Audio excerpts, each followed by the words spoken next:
शेळ्यांसाठी चारा आणायला गेलेल्या एका 28 वर्षीय तरुणाचा बोडीत बुडून मृत्यू झाल्याची दुर्दैवी घटना मच्छेरा गावच्या हद्दीत घडली आहे। विशाल वासुदेव धावडे असं मृत तरुणाचं नाव असून त्याच्या अचानक जाण्यानं गावात हळहळ व्यक्त होत आहे। सिहोरा गावाजवळ असलेल्या मच्छेरा गावाच्या हद्दीत एक डांबर प्लांट लावण्यात आलाय।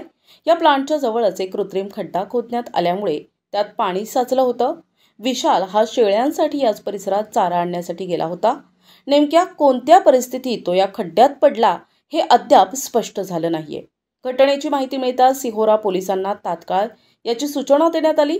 पोलीस निरीक्षक विजय कसोधन यांनी आपल्या टीमसह घटनास्थळी धाव घेतली। गावकऱ्यांच्या मदतीने विशालचा मृतदेह त्या खोल खड्ड्यातून बाहेर काढण्यात आला।